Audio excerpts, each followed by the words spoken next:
Okay, I wanted to I'm trying my best to do, rather than talking about Hanukkah when it is occurring, I'm trying to do it a little bit before so people can start thinking about if they choose to celebrate or not. Okay. So I just wanted to explain a few things, and I have a little short video clip, which is my favorite, which I show every single year. Um, so Hanukkah is in about 4 weeks.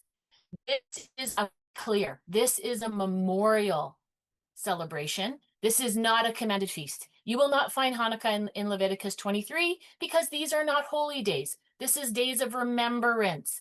This is a military victory. So it's not a commanded feast. There's nowhere in this that you were to keep the Hanukkah holy. No, no, no, no. There's no additional Sabbath with this. These are days of remembrance, and it's a time once a year to set aside some time and remember that military victory. And that's what we're going to talk about today. The book of where can you find the story of Hanukkah is in the book of Maccabees. And that was actually, it's a historical record that was actually, interestingly enough, found in the original 1611 King James Bible. And it is about this story of the Maccabees that recounts generally the Hebrew struggle for independence. Their story captures a determined fight for faith, freedom, and the preservation of their covenant with Jehovah, remembered through the festival of Hanukkah. And so I just want to put that disclaimer, because I know there's a lot of controversy in this movement. Like, I don't keep Hanukkah because it's just a substitution for Christmas. I don't keep Hanukkah because it's not commanded in the feast in Leviticus 23. I hear you. I hear your point, but I think we've missed the point of why we're supposed to remember this military victory. So I kind of compare it to this.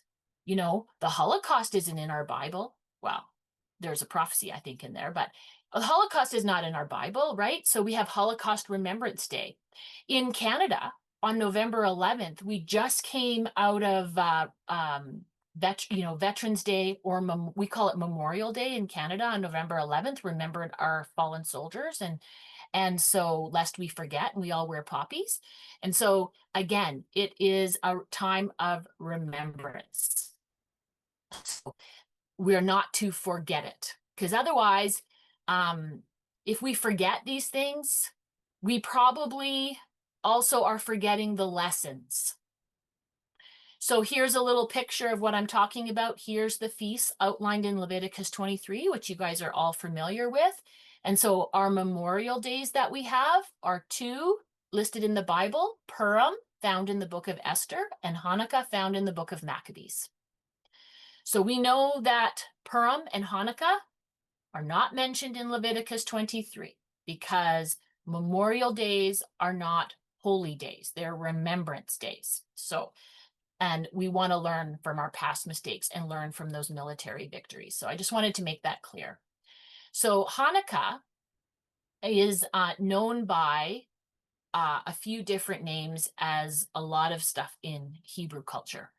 Hanukkah can be spelt with an H or a CH, and that's because there isn't a sound for the het, which is up here. It's like a hakalugi sound. So that's why you will see it's spelt with an H or a CH. It's also known as the Feast of Dedication because Hanukkah in Hebrew just means dedication. And it's also known as the Festival of Lights, and it's also known as the Battle of the Maccabees. So when we keep it is found in the book of Maccabees. It says it's in the 9th month, so the 9th month of Kislev. It's an 8-day celebration, Festival of Lights, dedication. And the reason that it is for 8 days is debated, because some say there is no miracle of the oil. Some people say there is a miracle of the oil. But more importantly, what we do know is it took 8 days to dedicate the temple. And so 8 days is kind of why we keep it for 8 days. It's a nice story about the miracle of the oil. Whether it happened or not, I don't know for sure. It's a nice story, but it does take its dedication of the temple, and so thus Hanukkah. So this book of this battle of the Maccabees, there's lots to find on YouTube, and you can explain kind of that military victory, but I'll just summarize it really quick. There was this evil ruler, Antiochus Epiphanes, and he overtook the temple in Jerusalem. He ordered that statues of Zeus be put up in the temple, and then to really further drive it home and mock the Hebrew people, a pig was sacrificed on the most holy of the altar. So Judah Maccabees, who was and his brothers who were out in the hillside, they led a revolt over the next 3 years and took back the temple, and they had to rededicate that temple, which was typically done around Sukkot time. And we celebrate Sukkot for 7 days, and then there's an eighth day. So please do the math. And this is why Hanukkah is celebrated for 8 days. And then, of course, there's this legend of the oil that they only found of one small vial left because it was the purest of oil to light the menorah because it was supposed to stay continually lit. And miraculously, they only had 1 day, and the legend is that it lasted for 8 days. So there's another little cool story for you. But it's also called the Festival of Lights, and Yeshua kept this feast in John 10, verse 22, where it says he walked in there in the temple at the Feast of Dedication. So how do we celebrate it? So here's that verse, John 22. It was at Jerusalem, the Feast of Dedication. So remember I said Hanukkah goes by different names? Well, Hanukkah, and it was winter. So we know what timeline this was. And Yeshua walked in the temple in Solomon's porch. So there you go. This is something that I just bring up, a little known fact, that there's a difference between a menorah and a Hanukkah. A menorah has 7 branches, and tradition, I'm not saying this is right or not, I'm just saying that it's called a Hanukkah where they add that ninth branch. And so technically you can call it a menorah is my understanding, but the technical term is a Hanukkah because it is different from a menorah. Whether that's right or wrong, I don't know, but it's a way of lighting the lights. So you have the 8 days. There's a game that's played at Hanukkah called dreidel. Dreidel has 4 Hebrew letters on it. And this is where knowing the Hebrew is really, really cool. You have this, when you string these 4 Hebrew letters together, it spells a Hebrew word. And if you break apart each of these Hebrew letters, there's a story. The shin, typically this game, it's like a gambling game. And so you spin the dreidel and then you have this gelt, whether it be chocolate coins or what have you, and it's kind of like a gambling game. And there's a historical reason why they do this. It was to kind of hide and teach their kids the Torah while they were under persecution, because people could accept that they were playing a kid's game, and it was a way, but it has a very deep meaning. So the shin, if you spin this shin, which looks like a W here, you put 1 in. The nun, you get none. The hey, you get half the pay. And the gimel is a rich man walking, so you take the whole lot. So that's the premise of this dreidel game. But I want to talk about the hidden meaning of this dreidel game. If you string all 4 of those letters on your dreidel together, it spells the word Goshena. Okay, Goshena. What happened at Goshen when the plagues hit Egypt? Were the people of Goshen safe and protected, or did they get the plagues? I would say they protected. There was darkness with the Egyptians when the plague of darkness came, but there was light in the Hebrews in Goshen, right? So there's a little hint. So yes, it also in Hebrew culture, Goshenah has an acronym. There's lots of acronyms in Hebrew. And so the acronym for Goshenah is Gadol, which is big or great. Haya, happened. Nes means miracle. And Shem means there. A great big miracle happened there. So that's another way you can look at that. Yes, a great big miracle did happen in Goshen, and that's the abbreviation for that sentence is those 4 letters 4 letters on your dreidel. So, but also you have the meaning of those 4 letters. And if that's not good enough, I play this Hebrew. Please bear with me. Some of you have maybe not seen this. I play this video every single year because it is my absolute favorite. So if you will permit me, it's just it's about 7 minutes long. And I want to play the secret of the dreidel for you. You guys okay with that? Does anyone strongly object to me playing this? Or you're good? You remember this from, I play it every year. So here we go. The secret of the dreidel. The dreidel. A children's game played in the firelight of a cold winter night. The menorah silently glowing in the window. The dreidel. 4 sides spinning around the still point in the turning circle, spinning so fast that its sides blur into nothingness. The dreidel. So seemingly insignificant, and yet this little dreidel contains the story of the Jewish people, the history of the whole world. Our story starts not with the miracle of Hanukkah, but 1,437 years earlier with Jacob's ladder. Jacob had a prophetic dream of angels ascending and descending a ladder that reached from the ground to the heavens. These angels weren't Hollywood extras with fluorescent tubes over their heads. They were incorporeal spiritual messengers, the protecting forces of 4 great kingdoms, 4 kingdoms that would in the future dominate and exile the Jewish people. They are Babylon, Persia, Greece, and Rome. At first, Jacob saw the angel of Babylon ascend the ladder 70 steps, and then he came down. The Jewish people were in Babylon, in the Babylonian exile, for 70 years. Then the protecting angel of the empire of Persia and Media climbed up the ladder 52 steps before he too descended. The Jewish people were in exile in Persia 52 years. And then the angel of the empire of Greece climbed 180 rungs. The domination of Greece lasted 180 years. And finally, the protecting angel of the Roman Empire climbed up the ladder, but he didn't come down.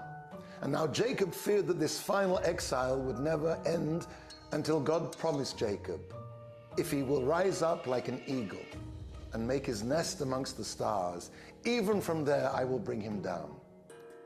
We're still in that final exile, in the softly asphyxiating embrace of Rome's spiritual heirs. The 4 kingdoms.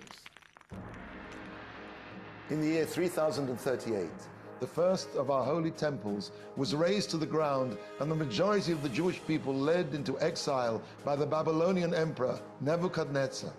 Why was this such a tragedy that the Beis Hamikdash, the holy temple, was destroyed? The Beis Hamikdash represents a unique pipeline between God and man. When it was destroyed, this flow of spiritual energy was severed. Now, this level of connection is linked to the Hebrew word nefesh. As it says in Vayikra, when a soul, nefesh, will bring an offering. Nefesh begins with the Hebrew letter Nun. Nun represents the kingdom of Babylon.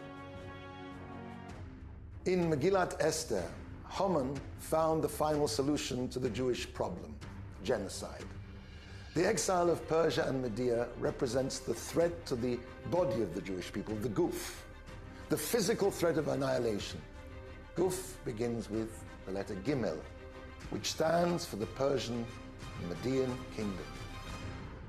Now, Greece, on the other hand, represents the attack on Torah, the wisdom of Israel. The Hebrew word for intellect is sechel. The Greeks weren't interested in the physical destruction of the Jewish people. Rather, they wanted to destroy the spiritual core of Judaism, the Torah, and leave a Hellenized hulk that would conform to the Greek norms of aesthetics, drama, the superficial wisdoms. Seichel begins with the Hebrew letter Sin, and that's the letter of the kingdom of Greece. The 4th kingdom, Rome, is the summation of all the other exiles.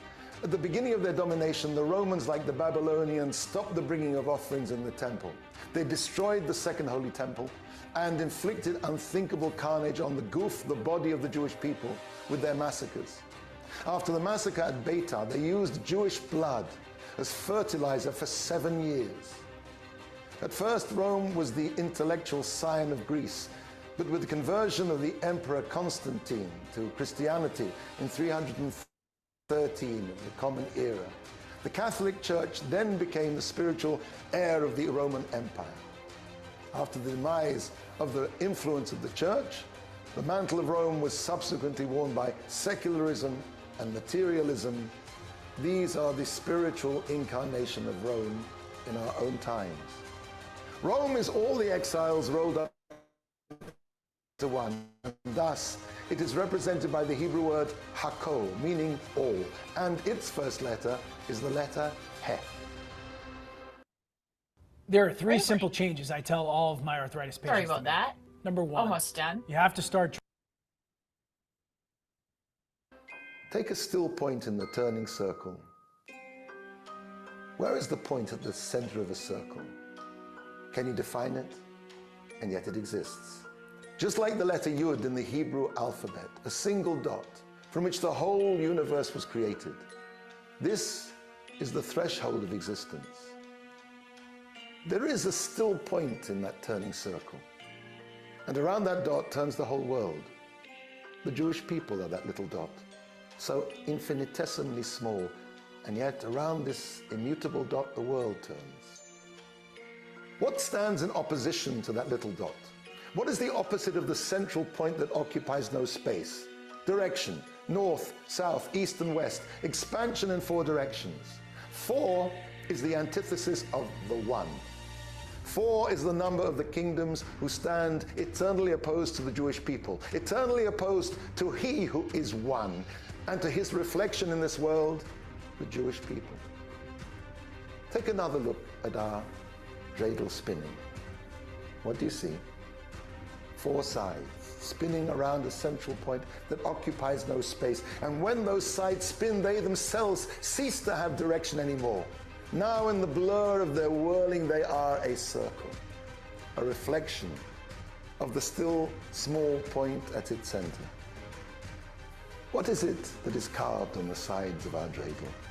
Nun, Gimel, Sin, He. On the surface, those letters stand for Nes Gadol Haya Sham. A great miracle happened there. The commemoration of a miraculous victory of a faithful few over the might of the Greek Empire, but on a deeper level. The dreidel is a microcosmic representation of the 4 kingdoms, Babylon, Persia, Greece, and Rome, spinning around the center, the Jewish people. And the hand that spins the dreidel comes from above. Every empire thinks that it will last forever, but the hand that spins only spins the dreidel of history for a predetermined time, and then each empire, despite its vainglorious boasting, falters on its axis and finally crashes.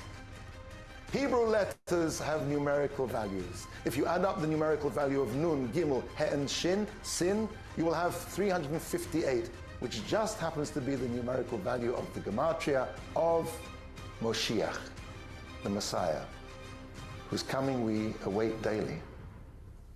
The dreidel, a children's game played in the firelight of a cold winter night, the menorah silently glowing in the window, the dreidel, its 4 sides spinning around the still point in the turning circle, spinning so fast that its sides blur into nothingness, the dreidel, so seemingly insignificant.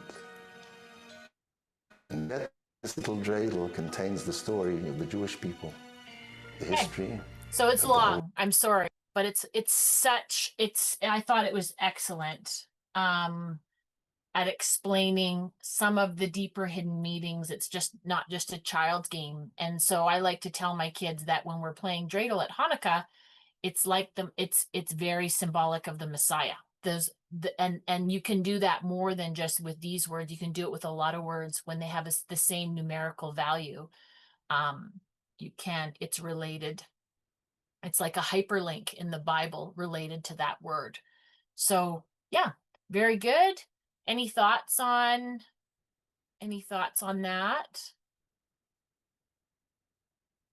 I just put a little slide here just to see that those 4 sides do represent 4 kingdoms, and we're still in that kingdom. We're still in the Roman exile, basically, and we await Messiah to come and free us from that. So the other thing I have, this is a picture of when the sperm hits the egg and it emits a light, and they've captured that. And I think it's really, really cool. What does this picture have to do with Hanukkah? Well, there is a theory. I think it's more than a theory. I think there's substantial evidence to suggest that the Messiah was conceived at Hanukkah, being the light of the world, coming in at the Festival of Lights.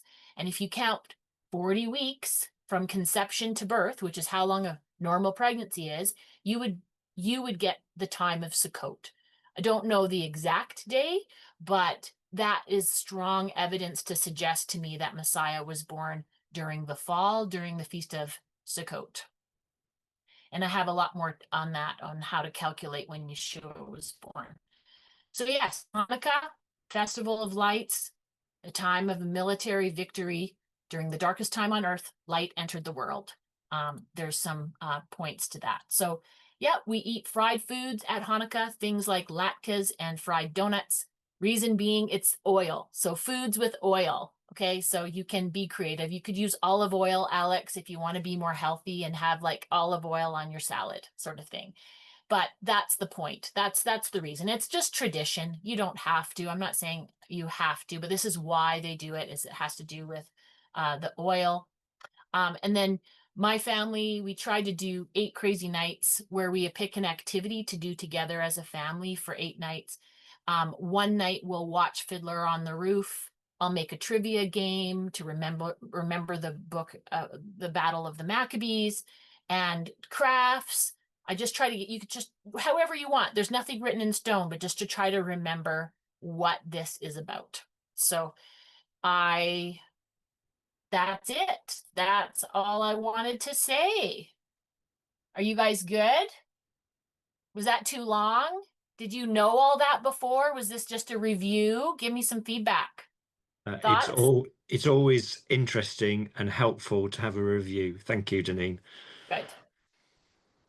Good. All right. Well, we have about 30 minutes left.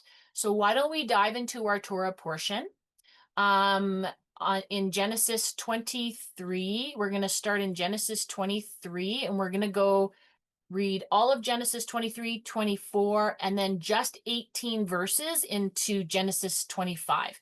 And this is a Torah portion that's about Sarah's son, Isaac. It has a lot to do with that and her burial. Okay, so we're going to see about the cave of Machpelah. There's 2 fundamental elements that are outlined here, and that's people and the land. Isaac is the first person to be born considered a Jew. Abraham purchases the first plot in Israel, and we're going to talk about why that's significant today. So we're starting this Torah portion with the death of Sarah, and she dies at age 127. So it's interesting that her death speaks, you could say that her death speaks more of her life. And she was buried at the cave of the patriarchs, and the purchase price for that was 400 shekels. So we're going to be reading about that. And then we want to just rewind to set the stage before we read. Mark Biltz has an amazing teaching on this, a good visual just to help us understand how this is set up.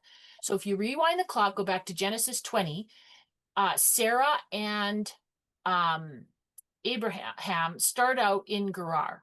And remember, this was the story where Abimelech thought Sarah was Abraham's sister, right? Then from Gerar, they go to Beersheba. So you can see on the map where that is. So they go to Beersheba, then just Abraham goes all the way up here to Jerusalem with Isaac, because there's that whole scene where he's going to sacrifice Isaac on the altar. So they separate, okay? And I bet you Sarah wasn't happy. But anyways, Abraham returns to his men in Beersheba, but we don't hear about Isaac going with him. Isaac disappears from the story until he goes to get his bride. We're going to read about that today. So then Sarah, she's left in Beersheba. Well, Abraham is up there in Mount Moriah. She goes to Hebron. Okay. So then Sarah's gone. So when Isaac goes back, she is not there. So this is why when Sarah dies at the beginning of our Torah portion, that Abraham goes up from Beersheba to Hebron and to bury her. They're not together in the same location. So that's an important thing. That's an important thing to understand before we read our portion. Does that make sense to everybody? We're good? Yeah, I remember you telling us this story before. Is that because Sarah thought Abraham had sacrificed Isaac, and therefore just seems strange that they would be separated like that? Yeah. Yeah. There's a lot of theories out there. There's some extra biblical books that have explain that she was upset and thought that her son Isaac had died. I'm not advocating for it's a question you'll have to study out. But yeah, Yeah. it's a good theory. So right in the beginning here of how this is written, in Hebrew, we don't say Sarah died at 127. No, no, no, no. The Hebrew is written Sarah's life was 100 years and 20 years and 7 years, the years of Sarah's life. That's how it reads in Hebrew. So just so you know. So I'll start us off here in chapter 23. Grab your Bibles. We're about to dig in. And the life of Sarah was 127 years. See how that reads in the English? But that's not what it says in Hebrew. So, and I'm going to get back to that. The years of Sarah's life. And Sarah died in Kirjath Arba, which is Hebron. So now we know where she is, in the land of Canaan. And Abraham went in to mourn for Sarah and to weep for her. And Abraham rose up from before his dead and spoke to the sons of Heth, saying, I am an alien and a visitor with you. Give me a possession among you, so that I may bury the dead from before the eyes. And the sons of Heth answered Abraham, saying to him, Hear us, my lord, you are a prince among us. Bury your dead in the best of our burying places. Not a man of us will withhold his burying place from you, and bury your dead.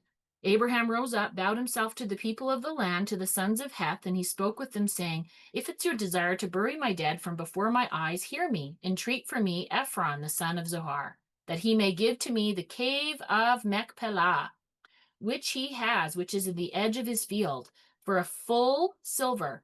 Let him give it to me among you for a possession of a burying place. And Ephron was sitting among the sons of Heth, and Ephron the Hittite answered Abraham in the ears of the son of Heth to all those entering the gate of the city, saying, No, my lord, hear me. I have given the field to you, and I have given the cave that is in it. Before the eyes of the sons of my people I have given it to you. Bury your dead.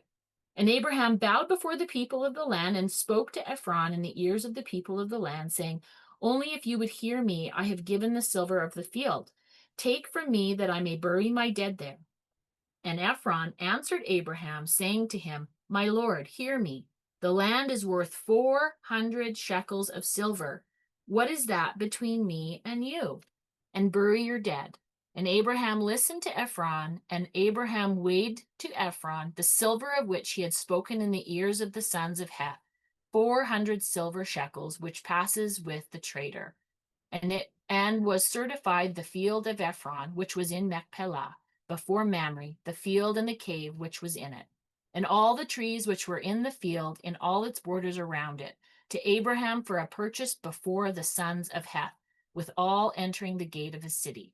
And after this, Abraham buried his wife Sarah at the cave of the field of Machpelah before Mamre, which is in Hebron, in the land of Canaan. And the field was certified, and the cave which was in it to Abraham for a burial possession from the sons of Heth. All right. Anybody have anything on that chapter they want to say? So how can we get this to and fro-ing about whether he's going to pay silver for the field or not? Ask your question again?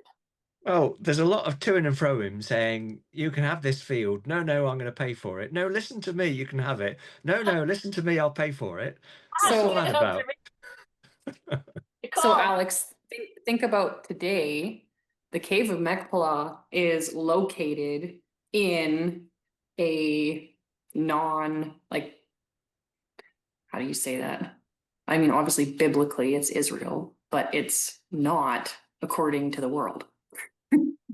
Right? So it's in a Muslim owned town right now. And half of the cave, or half of it's a building today, but half of it is owned by the Muslims and half of it is in Jewish control. So it's a very, very popular place of contention. So this story tells us that Abraham bought this cave. It belongs to Abraham. Yeah. It should not be an issue, right? But I believe that's why this is here, is proof that it does belong to Abraham and that it shouldn't be fought over. Fascinating. Yeah. Good. Anybody else?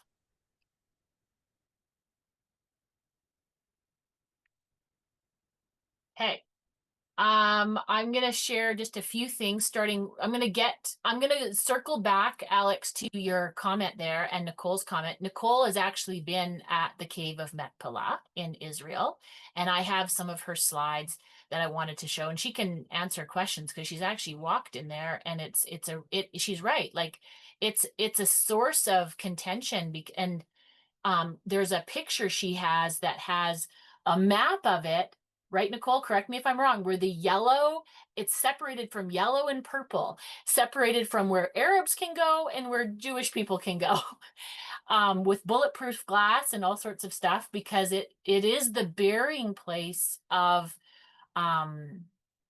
several of the matriarchs and patriarchs of our faith.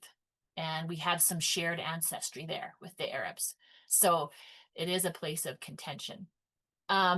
So I kind of like, and maybe you think this is a stretch, but I like how this is written in Hebrew at the very beginning, how Sarah's life was 120 years and 7 years, how that was written, because on our alphabet, we have a 100 represented by the kuf, the 20 represented by the kaf, and the 7 represented by the Zion. And I think that I am not saying I know what that means. I just find it really fascinating that you have 100 represented by the kuf, which is 2 dimensions, whether that's spiritual and physical, whether that be the 10 northern tribes and the 2 southern tribes, the south and the north, but you have this kuf that represents these 2 kingdoms. And then you have the 20, which is a kaf, which is anointing, represented by 2 open hands.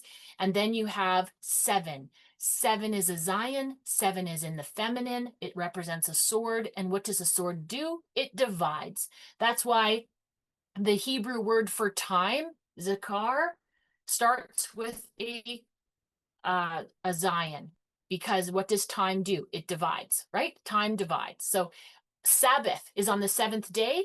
Sabbath is set apart. It's separate from our 6 working days. 7. So you see this over and over in the scriptures, which I just find fascinating. And what does that tell us about, what could that possibly tell us about Sarah and the time frame? Because otherwise the Bible, why does it say she was 127?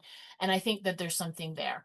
And so we also see in the text in line 3, if you have a blue Bible, between lines 2 and 3 and verses 2 and 3, a tiny, tiny kaf.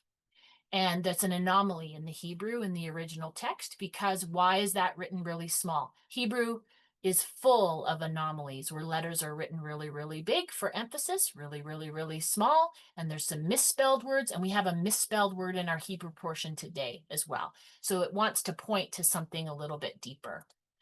For example, in Malachi 4:4, when it says, remember the Torah, you have this massive, massive Zion. And I think that that is very, very remarkable when it says to remember the Torah.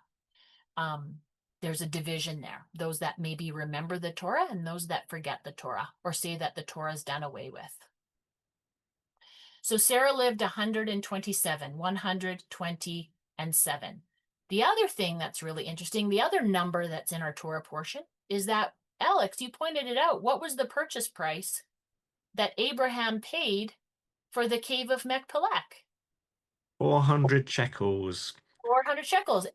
And I'm thinking if a shekel is an ounce of silver, that was quite a price. Yeah. I mean, I don't know, what would that be today, equivalent? Well, today it's about $50 an ounce, but it's been manipulated. It should be far, far higher. It Oh, should be okay. at least 500. Wow. So you're talking a lot of money. A lot of money. Yeah. Yes. And yeah, so the purchase, I just think it's also interesting that 400 is on our Hebrew alphabet, is a mark. And it is a mark of the cross, a sign, a mark. And what is it a mark of? Why the 400? And I will get to Ephron here in a minute. To allude what Nicole was talking about, I have this really cool little paragraph from Torah.com. The entire chapter is dedicated to the purchase of an agricultural field with a cave that is to serve as a tomb. The point seems to be that the field and cave are Abraham's first acquired land rights in Canaan. This is one of the three places that the nations of the world cannot charge Israel and say to them, this is stolen in your hands. They are, here we go, the first one, Cave of Machpelah, the Temple Mount, and the burial plot of Joseph. The Cave of Machpelah, Abraham paid Ephron. The Temple Mount, David gave Arnon in 1 Chronicles 21, and the burial plot of Joseph, he bought the field, Genesis 33. So here the rabbis are picking up on an important theme in this chapter, which emphasize the legal nature of this purchase. Thus, the long story of Abraham purchasing a burial plot for Sarah from the local sons of Heth represents the first step towards fulfilling the divine promise. Nicole, you have a comment on that? Sorry, oh, maybe you're just reaching for the mute button. I was just typing, but I just think it's funny that all three of those places are not under, like they're all under Arab control right now. And yet there's probably a legal case that can be made that they belong to Hebrews. Yeah. Yep. And again, this is where the Cave of Machpelah is modern day. You can see it's just south of Jerusalem there. There's Nicole when she spent, she lived there for 2 months or so. And it's currently considered to be a mosque in the heart of Hebron. That's just really interesting. And here's, and little did I know until I started looking at this thing, it looks like this. I believe it was built by King Herod. But the burial of the ancestors are in aqueducts, like passages beneath this building. So you will see like a tombstone of like Isaac and Abraham, but really the actual burial of them is apparently underneath. Am I right in that, Nicole? Because you know more about this than I do. Okay. And Nicole sent me a comment when she was there. She says, I'm not sure of the square footage of this building, but it's massive. It's huge. The construction is very similar to the walls of the Temple Mount. And there you go. Oh yeah, built by King Herod. So those are some of Nicole's photos. And here's what I was talking about. Nicole described when she was in there, she was kind of shocked how you can see this diagram here, and everything in yellow is Arab only, and everything in purple is Jewish only. And so it is divided within this cave and this monument. And I read story after story of over history, the fight that has gone on for this cave. And then we see that because Abraham bought it, but he's also the father of the Arabs. So you can see there's this struggle. Yeah. And Nicole, you wrote here that some Jews believe that Abraham bought this land because he knew Adam and Eve were buried here. So the mezuzah at the entrance says, "Welcome to the Garden of Eden." This building was built by King Herod and is the world's oldest standing building to be used for the original intent. It has been overthrown many times, and there were 700 years where the Jews were not allowed inside. And now there's a small portion of the building that Jews are allowed in, but the majority of the building is reserved for the Arabs. There are bulletproof glass in the areas that we can see each other. And is that this here, Nicole? The picture on the left, so the green thing is the monument. If you look right to the right, that's bulletproof glass. And that person that you see on the other side, that's on the Arab half. Oh, that's the Arab right there. Okay, got you, got you. Yeah, it was really weird. That's an ominous feeling being in there. But yeah, everyone is buried with their spouse, you wrote. Abraham and Sarah, Jacob and Leah on the Jewish side, Isaac and Rebecca are on the Arab side for some reason. And the area for the Jews is so small that they had to put a coverall building inside the courtyard so they could use it as a synagogue and a place of prayer. So just some interesting points. You know, it's good to bring some history right to modern day. These are also the steps. I have been here at Hebron where Abraham walked up to purchase the cave. So they're very, very old, very, very ancient. So, but yeah, any other thoughts on 23?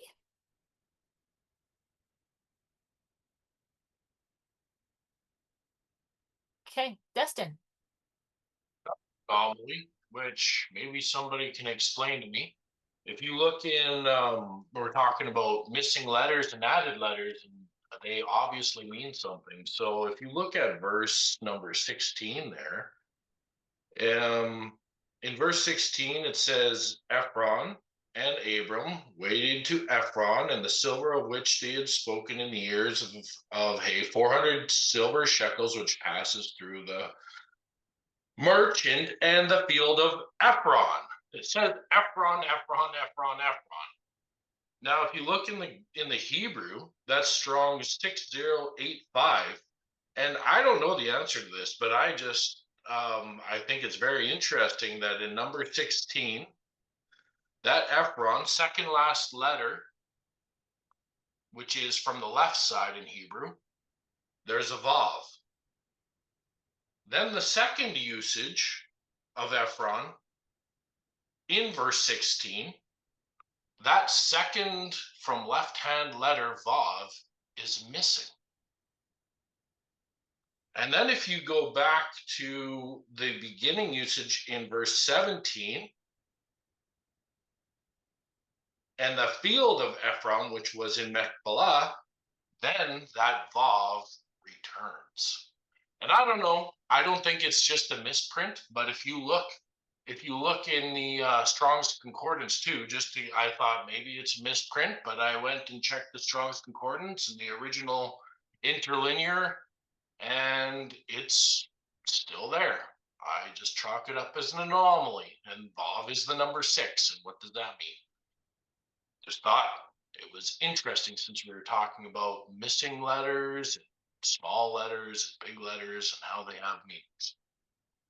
It's a great point out, and it's not a misprint. It is there on purpose. I wrote the two letters up, the two Hebrew, what Destin's talking about is this is how Ephron is spelt, both in verse 16 and 17, but the anomaly occurs between line 16 and 17 where Ephron is missing the Vav. And you can see the second to last letter there, that it just looks like an L, and then there's a longer L to end the letter. It's missing. So it's not a misprint, it's done on purpose. And then there's all these kind of thoughts as to why that is and what it points to. And if you look up the word Ephron, it means 2 cities in Palestine. 2 cities in Palestine, which is kind of interesting as well if you look at modern day events. There is a theory, and I presented this last year. It didn't come from me. I can't remember where I got it, but I asked you all, how much did it cost God to make the whole world and us in it? How much did it cost him? Nothing. To make us, to make the trees, what did it cost? Nothing, right? But how much did it cost him to purchase us? Cost him a lot. It cost him his only son, right? That's a thought. And so that 6 being the nail, and the purchase price for the land is 400. You have, which is a mark of the cross. You've got a mark of a cross and a nail. So maybe there's something to it. Maybe that's what the Hebrew is pointing us to. It's interesting. Nicole?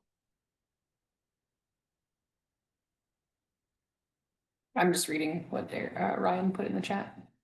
Oh, I'm missing the chat. Yeah, have a look. Okay.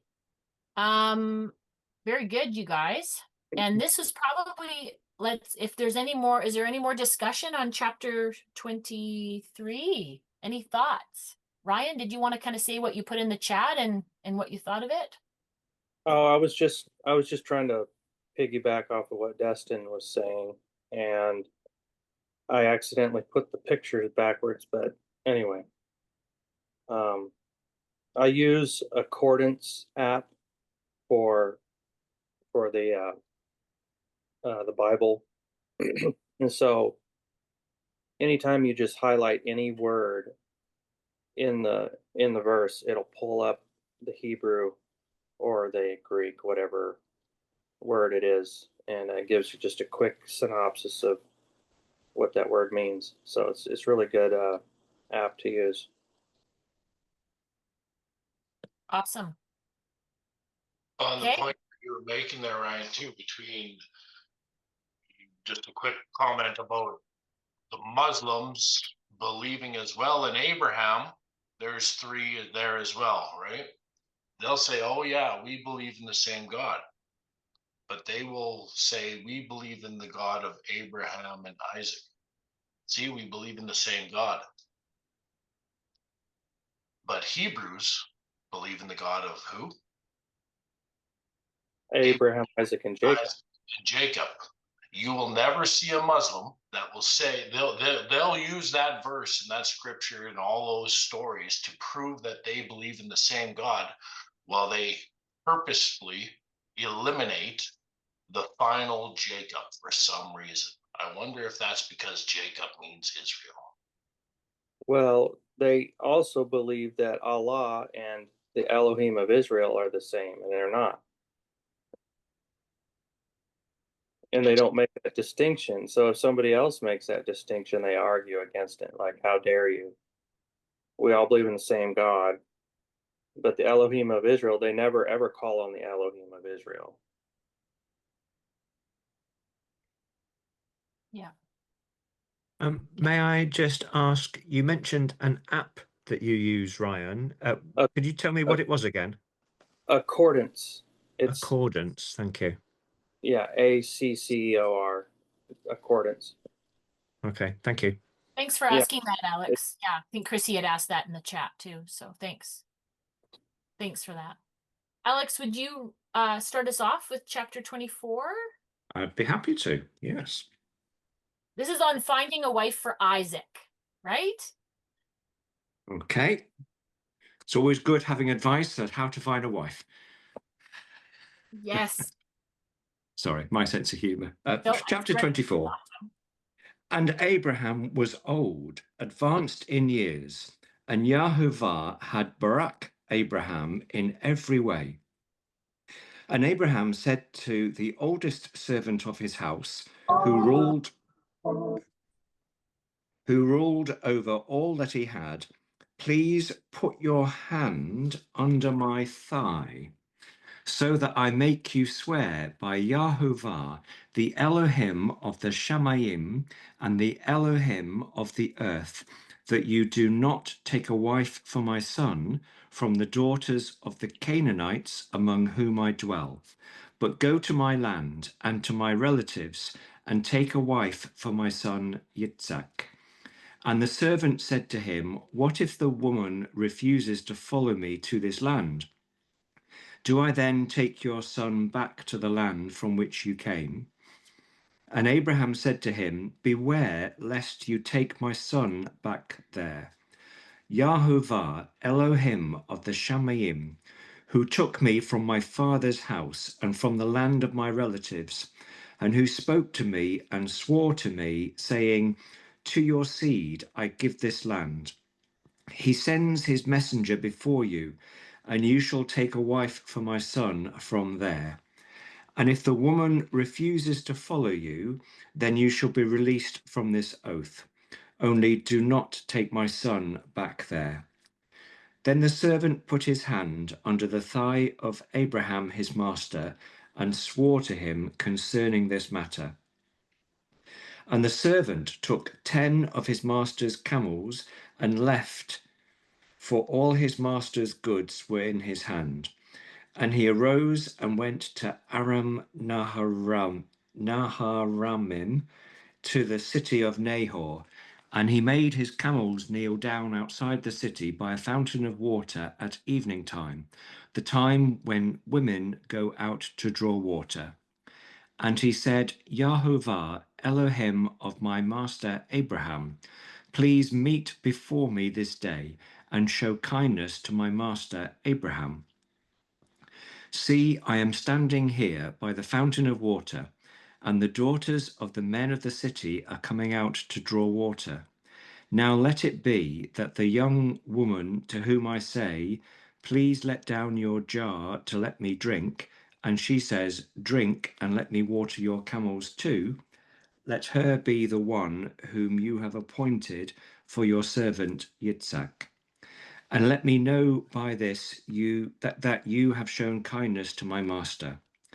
And it came to be, before he had ended speaking, that Ribkah, who was born to Bethuel, son of Milcah, the wife of Nahor, Abraham's brother, came out with her jar on her shoulder. And the young woman was very good looking, a maiden, no man having known her. And she went down to the fountain, filled her jar, and came up. And the servant ran to meet her and said, please let me drink a little water from your jar. And she said, drink, my master. And she hurried and let her jar down to her hand and gave him a drink. And when she had finished giving him a drink, she said, let me draw water for your camels too, until they have finished drinking. And she hurried and emptied her jar into the trough, ran back to the fountain to draw water, and drew for all his camels. And watching her, the man remained silent in order to know whether Yahovah had prospered his way or not.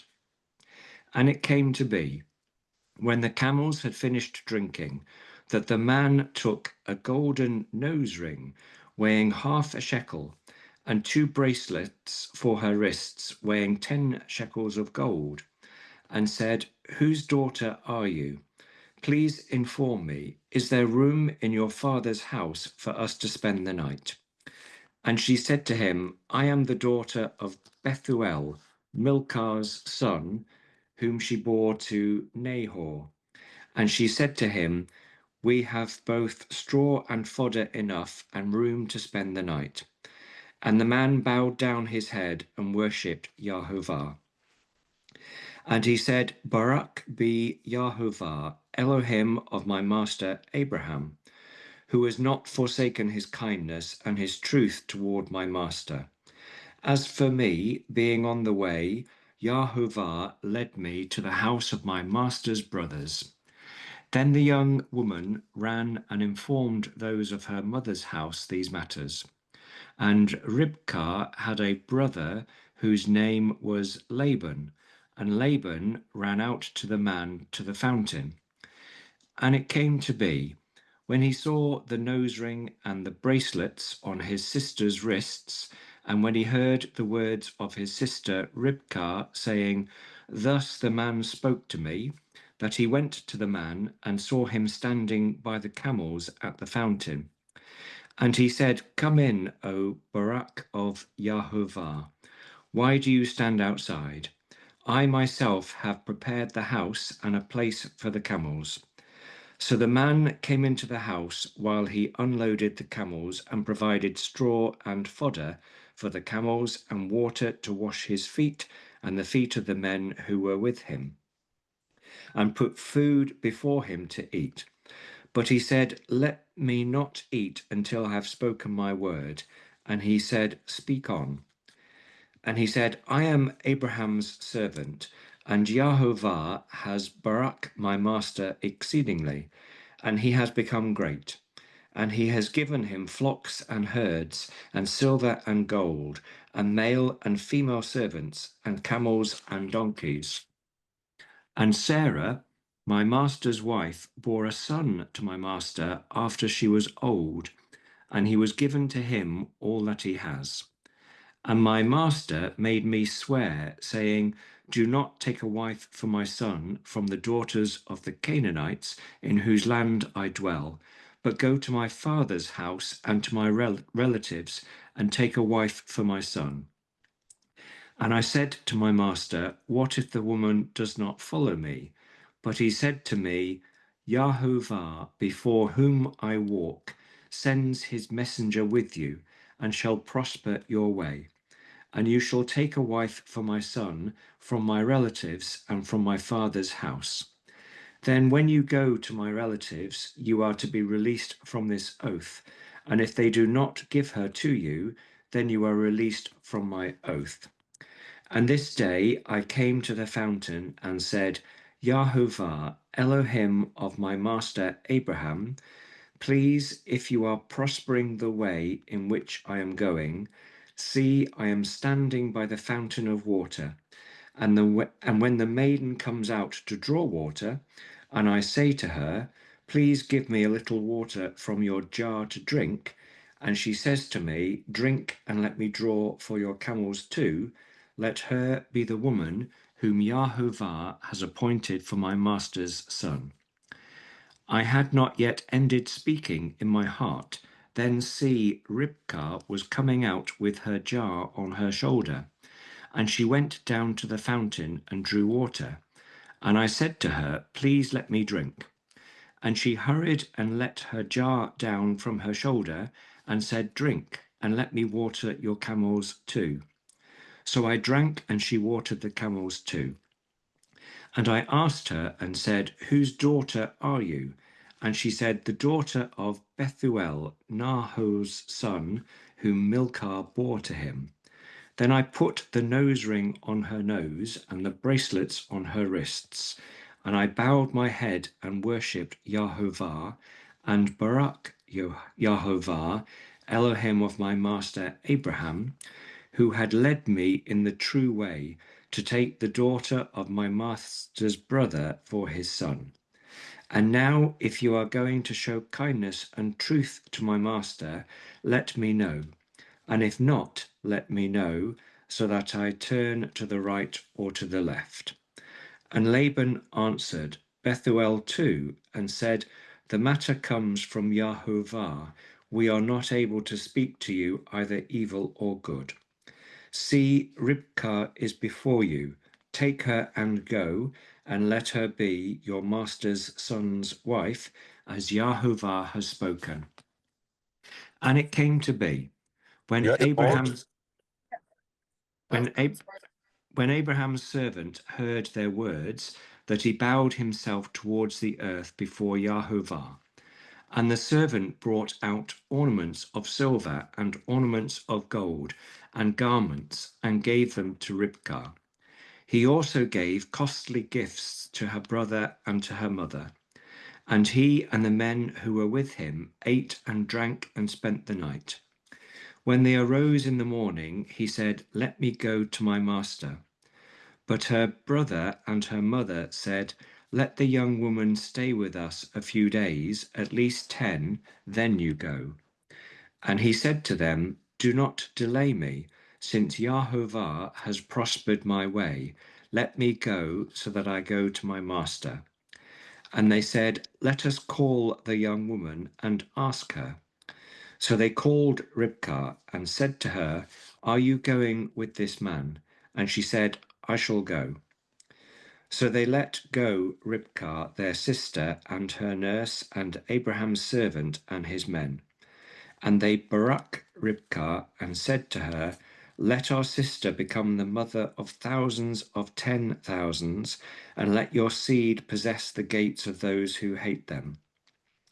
And Ribkah and her young woman arose, and they rode on the camels and followed the man. So the servant took Ribkah and left. And Yitzhak came from the way of Beer Laharoi, for he dwelt in the Negeb. And Yitzhak went out to meditate in the field in the evening, And he lifted his eyes and looked and saw the camels coming. And Ribkah lifted her eyes, and when she saw Yitzhak, she dismounted from her camel. And she said to the servant, "Who is this man walking in the field to meet us?" And the servant said, "It is my master." So she took a veil and covered herself. And the servant told Yitzhak all the matters he had done. And Yitzhak brought her into his mother Sarah's tent, and he took Ribkah, and she became his wife, and he loved her. Thus Yitzhak was comforted after his mother's death. That was the longest chapter, Alex, and you did it. It was Thanks. a long one, yes. Thanks for reading that. My So, pleasure. yeah, there's a lot in this chapter, you guys, that we have to talk about. So let's rewind the clock. Rewind to the beginning of chapter 24. So you have this finding of a wife for Isaac, and he is given some specific instructions. You can't take a wife from the daughters of the Canaanites. So why does Abraham give his Eliezer's really his head slave instructions about a wife for Isaac? Why doesn't he use the name Eliezer? Why does he say he's going to send his slave? I mean, you guys remember what the word is for Eliezer, right? There's a hint there on what that means. Where have you heard the word Azer before?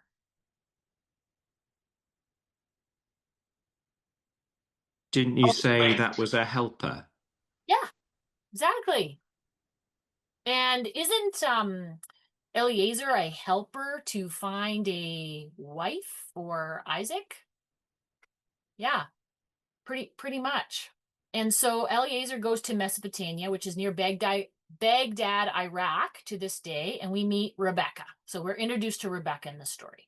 And we have this sort of Becca for Rebecca, this half shekel that's only mentioned twice in the Torah, which has deep meaning. And I'm sure you guys all know where I'm going with that. And then Isaac and Rebecca become man and wife. And it says at the very end of our chapter that Isaac loved Rebecca. Isaac is a one-woman man. No multiple wives for Isaac. We finally see a monogamous man in the story. Abraham had Hagar, right? And we see all sorts of these. Jacob had 4 wives, but Isaac is monogamous and he loves his wife. He really loves his wife. So that's interesting. Does anybody know how to say camel in Hebrew? There's a lot of camels going on in this chapter. I seem to remember that you said it was connected with the gimel. Is It's that not right? connected. It's exactly the word. Gimel. Ah, okay. How you say gimel is how you say camel in Hebrew. You say gimel. If I have 10 gimels, I have 10 camels. And what letter is that on our Hebrew alphabet associated with? It's how you say gimel. You say camel in Hebrew with a gimel. It's the 3rd letter on the alphabet. But what is that associated with? What's the picture language? Because Hebrew is a picture language. It's associated with some stuff. Alex, you're getting your Hebrew chart. I know Nicole knows. Nicole's I going. am. It says rich here. Rich. Yeah. What else, Nicole? I was going to say a rich man walking, but Yeah. It's a rich man walking. It's associated with gifts. And there's a gift of the Holy Spirit. And if you have the Holy Spirit, you are rich. It's associated with the Holy Spirit.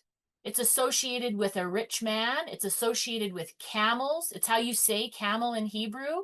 And so there's a lot of camels in here. And so we're going to tie that in as to why that is, because there's a good little meaning of that. We also see in Genesis 24:1 that Abraham, I think I have my scripture right. Abraham was old and wise, which is a definition of an elder. And we see the description of Abraham, Joshua, and King David described as those as well. But I wanted to go to the camel. Camel drinks 15 gallons of water in 10 minutes. They can pack it away. 10 camels would be 35 gallons of water to water 10 camels, and one camel can drink 126 pounds of water. So if for 10 camels, that Rebecca's hauling 1,260 pounds of water. So that's a lot. Maybe she had her maidservants kind of help her with that, but bottom line is that's a lot of water to haul. Destin. Just for the perspective of this, it says that she carried the water in a pitcher, and the average pitcher size was a half a gallon. Oh my gosh. A half a gallon. So at a half a gallon per pitcher, if she was carrying one pitcher at a time, that's over 800 trips. Just putting that into perspective. That is a dedicated woman. Oh my gosh. Yeah. No wonder she was fit. Yeah, no wonder her body was good of form, it says actually in the Hebrew. She was a looker, but she was probably very fit. Yeah. So Abraham had just over 600 camels, and there's a theory out there that it was 613, and we have 613 laws of the Torah. Okay, I don't, that's interesting, but I'm not like counting on that. But bottom line, 10 camels, 10 nations, 10 commandments. Our minds should start connecting the link with 10. That those are symbolic of the nations, because we know this story is hugely symbolic of this woman and the bride and the Messiah. And so of course it makes sense that there were 10 camels and 10 commandments and 10 nations. And it's a beautiful, beautiful story. There's a symbolic nature of them meeting at the well as well. So it's awesome, because Rebecca, the woman, will bring water, truth of the law, to the nations. It's here that she recognized her master's voice, finding her destiny at the well, her future husband, our Messiah. Our bridegroom is looking for a bride who knows his voice and who loves him. And so there's some great symbolism there. I'll read a verse from Zechariah 8:23. At that time, 10 from the nations and languages will take hold of one Jew. They will grab hold of the corner of his garment where the tzitzits are tied and say, "Let us go with you, because we have heard that God is with you." So Chayei Sarah, or life of Sarah, whenever there's a word that's mentioned twice, only twice in the whole Torah, they are connected like a computer hyperlink. And we have this beautiful phrase, a Becca for Rebecca. And what does that mean? It's written down there in the Hebrew. So a Becca is a half shekel. And it's interesting that Eliezer gives Rebecca 2 bracelets and this ring. Okay, so we're seeing a lot of marriage language coming on. But yeah, a half a shekel is also how they counted the people. Remember, God doesn't like his people numbered. He doesn't want to put a number on his people. So what the people would do, they would bring a half a shekel, right? Remember that? And so that you're not counting, you're not a number to God. You're not just a number to God. But yet we needed to do a census, so they would bring a half a shekel sort of thing. Well, the really cool thing that you can see in the Hebrew here is that the only 2 times this Becca word is mentioned is right here that we just read in chapter 24 of Genesis, and in Exodus 38, 25 to 26. Exodus 38, 25 to 36 says, 1 Becca per head, that is half a shekel, according to the sanctuary shekel, from everyone who crossed over to those counted. And so what you see here is this word Becca. It means to cleave, like the way a husband cleaves to his wife, to cleave, or to be broken. And so a half a shekel is a broken whole. And so this is kind of a mystery. So Becca is broken, and we see this kind of referred to in the New Testament at this word. I screw this definition up every year. I'm trying to go by a teaching that I heard from Mark Biltz, but a Becca is broken and a head is Golgolet. So you hear that verse, one beka per head in Exodus, a beka per gogelet, it will say in the Hebrew, right? And there's the Hebrew word. A beka for your head, or you could say broken at gogelet from that verse in Exodus. Well, dun da dun da da. Who was broken at Gogelet? Turn to Matthew chapter 27, verses 33 to 36, that says, they came to the place called Golgotha, which means the place of the skull.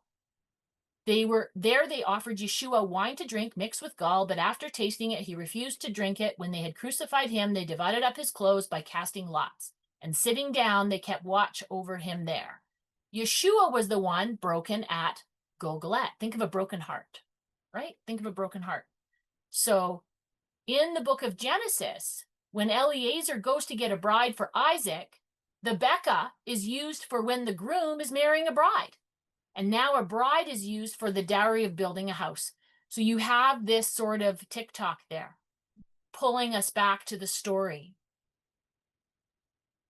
So symbolically, think of when Moses broke the 10 commandments on Mount Sinai when they were committing adultery, right? He broke them. This symbolically is our marriage contract at Mount Sinai, right? So Isaac is not seen until he meets his bride. Isaac wasn't in the story until Rebecca is brought back, and then she sees him, right? And it's love at first sight. Yeshua is also not seen again until the second coming. And so it's this TikTok, this Becca for a Rebecca. It was a Becca for a Rebecca. Think of those best friend necklaces, you know?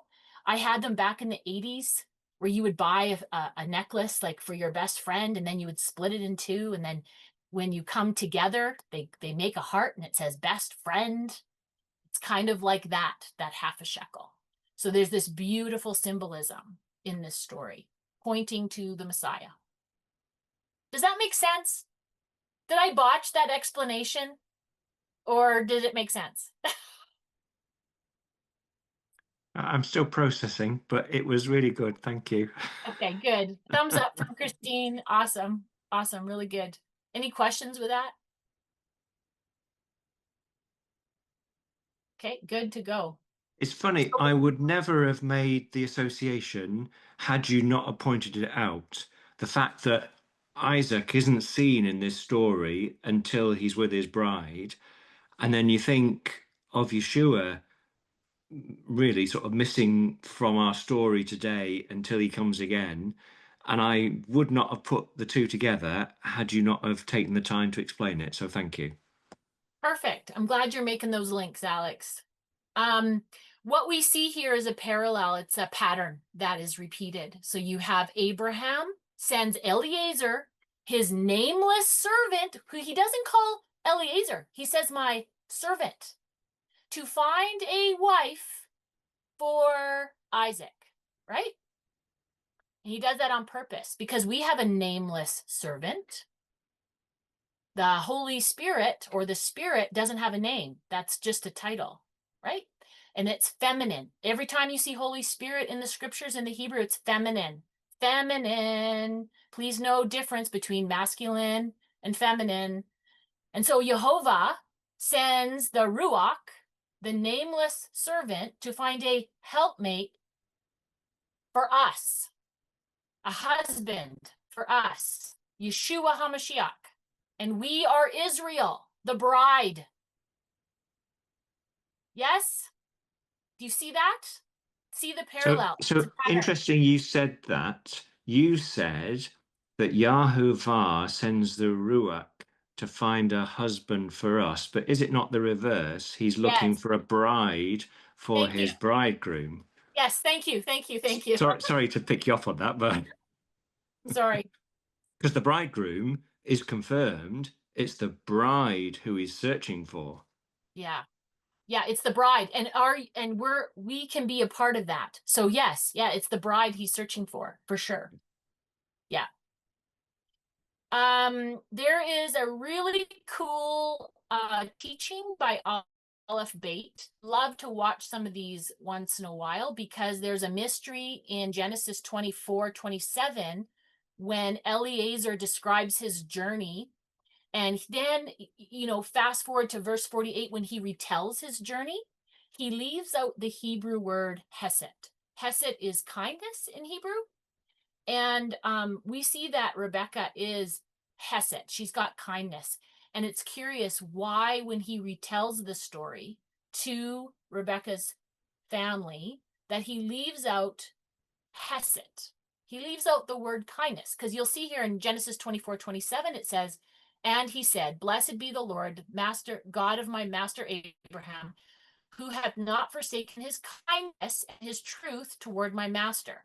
Whereas you see in Genesis 24, in Eliezer's retelling in verse 48, he says, and I bowed my head and prostrated myself before the Lord and blessed the Lord, the God of my master Abraham, who had led out me in the path of truth. He mentioned truth, like in the first telling, but he left out kindness. To take my master's brother's daughter for his son. And so I thought that I liked the teaching on it, because then if something is missing there, it's pointing to something. So I'll just play the end of that teaching for you if you guys want, because they have a really good way of explaining it. Kind of tying it up just right at the end. He totally omits the word chesed, kindness. And instead of kindness, Eliezer seems to focus on family and wealth, much more so than the original story did. Because that seems to be the currency that they really value. And now take a look before the story begins. Before Abraham commands Eliezer, the pasuk says, "V'Hashem beirach et Avraham bakol." God blessed Abraham with everything. But that's all we hear about. When Eliezer retells the story, he adds rich detail. He doesn't just say that God blessed Abraham with everything. He explains what everything means. He tells them that God gave Abraham sheep and cattle and silver and gold and servants and maids and camels and donkeys. And it's kind of strange. Why is Eliezer telling them all this? And then he continues and says that when Sarah eventually had a child, Isaac, who Rebekah's about to marry, Abraham gave all of his wealth to Isaac. That's what Rebekah's family values. Eliezer realizes that they don't care about kindness, they care that their daughter is marrying someone who's really wealthy. And it's the same thing in terms of family. In the first story, Eliezer gave her jewelry as soon as he saw the act of kindness. That's all he needed to see. And then he asked who she was. But in his retelling of the story, he first asked who she was. And then once he realized that she was family, that's what compelled him to give her all the jewelry. He makes it as clear as possible in his retelling that what he values in Rebekah has nothing to do with chesed, with kindness. It has to do with family, it has to do with wealth. Before we read about these discrepancies, you read about Rebecca and you think she does kindness. That's a wonderful trait in a wife. But after you read the discrepancies, you realize something a lot deeper about Rebecca. She does kindness in a place where everyone around her does the opposite, in a place of anti-kindness. Rebecca cares deeply even about Eliezer's camels, whereas Lavan, he couldn't care less. Now who does that remind you of? Someone who's able to do kindness when everyone around them values the opposite. Isn't that Abraham? These past couple of weeks we spoke about how Abraham is the plan C. He's the one who's going to create the model nation, a nation built on kindness, an example to the rest of the world. But now, as Abraham's story draws to an end, and Abraham is about to die, his legacy, God's legacy, needs to continue in the next generation. Rebecca is the perfect woman to carry the torch of Abraham's legacy. She has the internal strength to model kindness in a place where there is none. She, like Abraham, comes from this land and is able to journey to a place she does not know in order to build kindness, even if the people around her don't share her values. And this story becomes the perfect blueprint for the nation of Israel, who are meant to value kindness and to model kindness. And together with Isaac, they'll spread kindness to others and continue Abraham's legacy and God's legacy and bring blessing to the rest. All right. I thought that was it. I thought that was I would have never got that unless you go, I would have never pulled that out. So I just thought that was an interesting point out. I'm turning it over to you guys. Thoughts? We can go to discussion, question, comments. On chapter 24, there's lots in there to unpack. I always remember when you say that there are these anomalies or contradictions or something that doesn't quite read right at first glance, that means there's an opportunity for a deeper understanding. So Yeah, I'm thinking I'll read this and see if I can get that deeper understanding. awesome. Chrissy.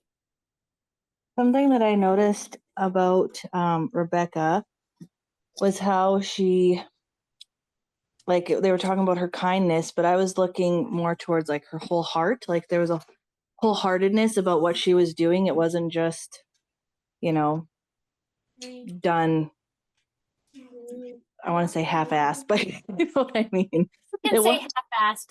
yeah, it wasn't done like improper. Like she did it with her whole heart.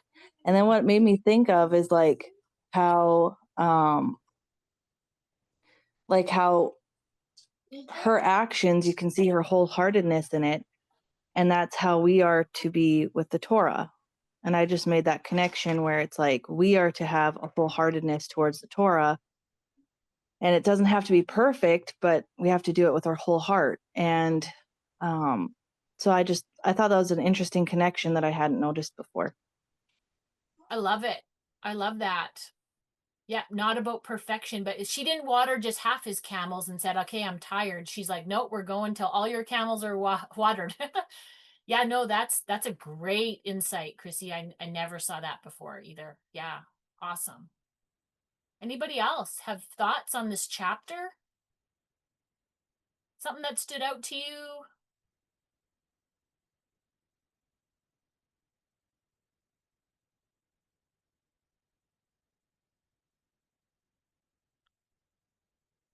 Okay. Well, if you think of something, interrupt. I suppose we should read chapter 25. We're reading chapter 25, verses 1 to 18. We're going to see here where Abraham remarries, and her name is Keturah. And they have 6 more sons, and Abraham lives to the ripe old age of 175, and we see about this lineage of Ishmael.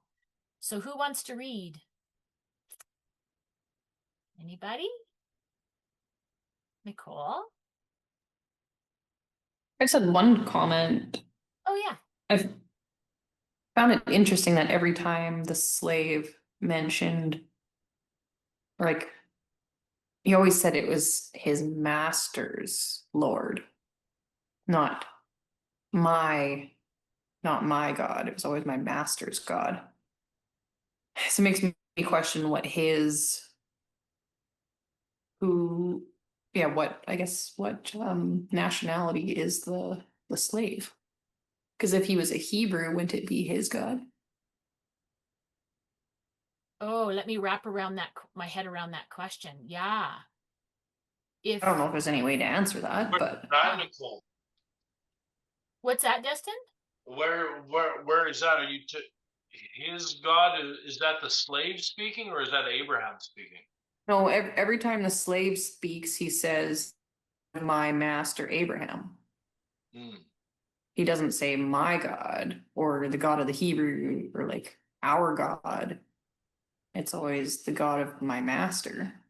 But then he does worship God a few times. So just an interesting thought. I think it is a very interesting thought. To me, my mind immediately goes to the honoring of one blessing is usually higher in status. So the one who's issuing the blessing is usually higher in status. He's recognizing this pyramid system, bad explanation, hierarchy. This also goes back to what we just read a few weeks ago or a few readings ago about how Abram paid tribute or tithes to a priest higher than himself. So there's this honoring through your lineage, through your seed, honoring your fathers, honoring those who are in higher authority than yourself. Abraham was the high priest. He honored authority, paid tribute, paid tithes to an authority, Melchizedek, higher than himself. Same law applies biblically, I think. Slave, a slave to who? Abraham. He's under the authority, the higher power of Abraham. Therefore, Abraham's under the higher authority of his God. Same God. Yeah, so then that begs the question, should we treat Jehovah as our God? Or is he still the God of Abraham? Like when we reference, so I'll give you the reference here.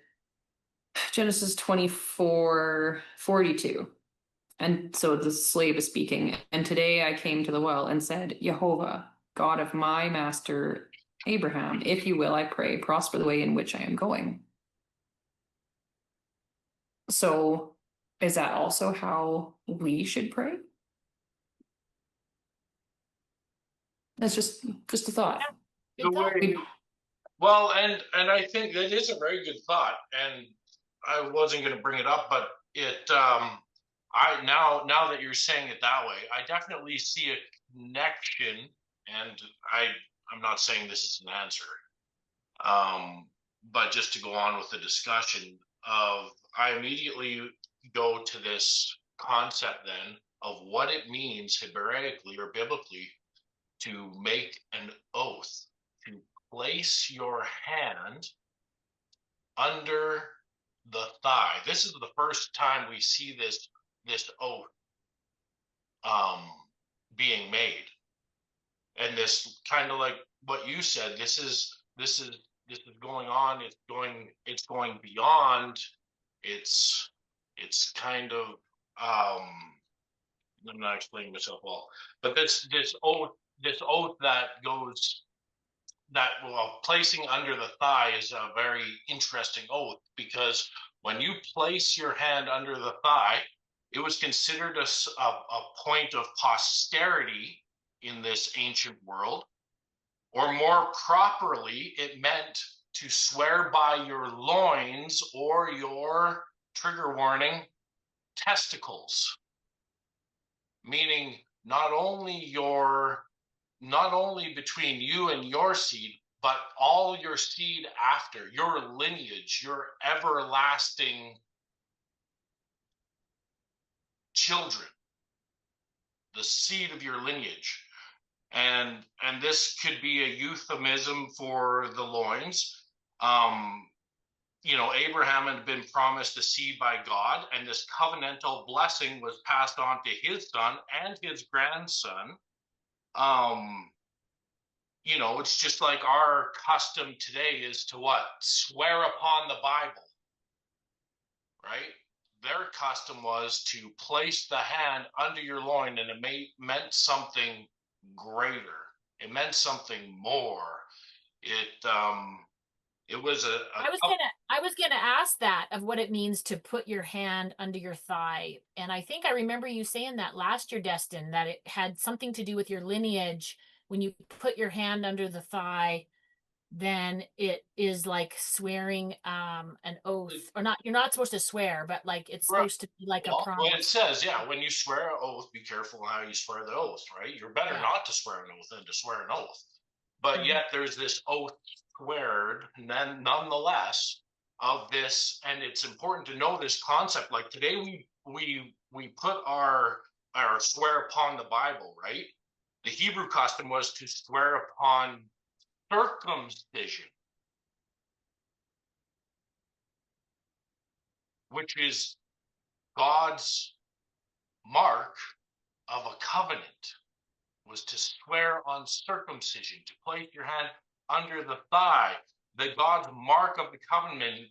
The idea of one swearing on the loins, the hand underneath the loins, is found in other cultures as well. The English word, it's very interesting, because this English word testify or testimony is derived from this concept, testicles, to swear by your lineage, to put your hand not only under your thigh, to make this, I'm making this covenant, this swearing with you, not only with you, but with my seed. And it's very interesting that there's this paradox here too, of they don't, in the beginning of the chapter, it says that the swearing of this covenant of placing your hand under the thigh in verse 2, what is it? That the God of the earth will not take a wife from the daughters of Canaan.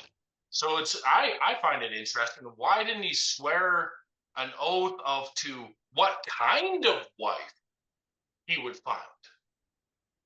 But he swears against what he should find. And this concept of placing your hand under your thigh, making an oath, not only with you, but your children. You're my son. This is my son's oath as well. And passing on. Well, it goes hand in hand with who Rebecca is. Of not taking a wife from Canaan. What is this? He's swearing that you will not mix your seed with another uncorrupt or corrupt seed. There's a reason for why you should not take a wife from the lineage of Canaan. I believe it's a DNA statement. If you don't think your seed, you're swearing on your children, your blood, your seed, your genetic lineage has to do with your DNA, then I think you're not seeing the full picture. But this is 100% a DNA statement, proving yet in another way how God hates mixture of what he created to be unmixed. Good point. Good point. Anybody else have anything they want to say about this chapter or on what we commented on? Nicole. I also just like how human this chapter is written, because Eliezer prays to God. He says, if you prosper my way, please have it happen this way. And then it says, as he was still speaking, Rebecca comes out, and it's just like an instant answer to prayer. If that's ever happened to any of us, what do? We have to tell somebody, and we have to tell it in greater detail than it actually happened. And so we get like, this is like a double. That's why it's so long, is because we got the story twice. And then it says that he meets Isaac, and Isaac comes out, and the servant tells him everything that happened. It's a good thing they didn't repeat it again for us, but it probably would have been a little different again, even more elaborated. And then I'm just picturing Rebecca standing there with a veil in her face. She's like, well, when are you going to introduce me? But it's like such a cool God moment, right? That you just have to share it. Well, and absolutely. And then I just think of like, wow, what a wife. What a woman. We're talking about an Ezer or an Eliezer or a helpmate. And what that means, oh my goodness, he comes with his entourage here, with his son. He's got 10 camels. Not only did he work all day, do all this all day, has all these camels, has all these responsibilities. The weight of the world is on his shoulders here, literally. And he goes, oh my goodness, I'm thirsty, I'm tired, I'm hungry. He comes up to the well. All right, not done. I got over 800 gallons of water to haul now for my camels. A woman's work is never done? Yeah, I'd say a man's work is never done too. And he goes to do that, and he's just like, no complaining, no talk about it. It's just what a responsibility of a man is. And yet his woman, his future wife, comes up and goes, oh, no. Let me do that for you. Wow. When's the last time you came home from a long, hard day of work and your wife said, oh, hey, honey, you know what? Go out, go relax. Here's your meal. I'm going to go take your truck and go fill it up and go load all of the equipment and the lumber and all the things on your trailer for you so that you can relax at the end of your day. Talk about an easer, talk about a helpmate, talk about a wife. Chrissy. I always like how it talks about how he took Rebecca into his mother Sarah's tent. Like, Sarah's dead. Like, but her tent's still there. And I know that we had talked about this in the women's study where it's like he brought her in there, you know, she didn't know Sarah, and yet I would like to think that he would have wanted her to know something about his mother. And, you know, so her stuff is still in there. And, you know, despite the fact that she's gone, her tent is still there. And I don't know. I always find that the most interesting part of this whole story. It's a great point out. Yeah. Awesome. Anybody else? Do we have Nicole?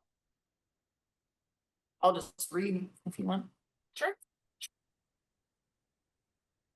And Abraham added and took a wife, and her name was Keturah, and she bore him Zimran and Yokshan and Medan and Midian and Ishbak and Shua. And Yokshan fathered Sheba and Dedan, and the sons of Dedan were Asherim and Luchim and Lumim, and the sons of Midian, Ephah and Epher and Hanok. Oh yeah, this is the chapter with all the names, Nicole. So thank you very much for taking this chapter. Yeah, I never really look ahead, do I? And Abidah and Eldah. All these were the sons of Keturah. And Abraham gave all that was his to Isaac. And to the sons of the concubines who were to Abraham, Abraham gave gifts and sent them away eastward from his son Isaac, which, while still alive, to an eastern land. And these are the days of the years of the life of Abraham, which he lived, 175 years. And Abraham expired and died in a good old age, aged and satisfied, and was gathered to his people. And his sons Isaac and Ishmael buried him at the cave of Machpelah, at the field of Ephron, the son of Zoar the Hittite, which is before Mamre, the field which Abraham bought from the sons of Heth. Abraham and his wife Sarah were buried there. And it happened after the death of Abraham, God blessed his son Isaac, and Isaac lived by the well of the living one, my beholder. Was that it? Or are we still reading? To 18. Did you get that? Yep. Sorry, to 18? To 18. And these are the generations of Ishmael, the son of Abraham, whom Hagar, the Egyptian, the slave girl of Sarah, bore to Abraham. And these are the names of the sons of Ishmael by their names, according to their generations. The firstborn of Ishmael was Nebajoth, then Kedar, and Abiel, and Mibsam, and Mishma, and Duman, and Masa, and Hadad, and Tema, Jetur, Naphish, and Kedema. These were the sons of Ishmael, and these their names in their settlements and in their camps, 12 chiefs according to their nations. And these are the years of the life of Ishmael, 137 years. And he expired and died and was gathered to his people. And they lived from Havilah to Shur, which is facing Egypt. As you come towards Assyria, he settled facing all his brothers. And that's it. Thanks, Nicole, for tackling all those names. Oh my goodness. So, yeah, it's interesting. Isn't it interesting that he points out the lineage of Ishmael, but I guess he was Abraham's son. We just don't really tend to focus on that, I think, which is that's interesting. So, there is a theory out there, and I don't know, I'm not saying it's true or not, but the theory is that Abraham remarries to Keturah. And as you guys know, Hebrew names, there's a lot, like Moses had 8 names. And so there's this theory that Keturah was Hagar, because Hagar isn't a name. Hagar just means the stranger in Hebrew. So it was a title. And so there's a rumor that Abraham marries Hagar and has 6 more sons.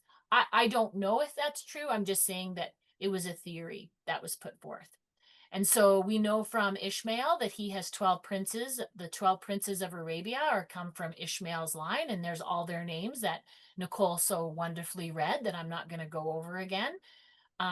That's really interesting to me because we know eventually Jacob has the 12 sons and tribes of Israel. So I just think that's just it's a point of curiosity why that is.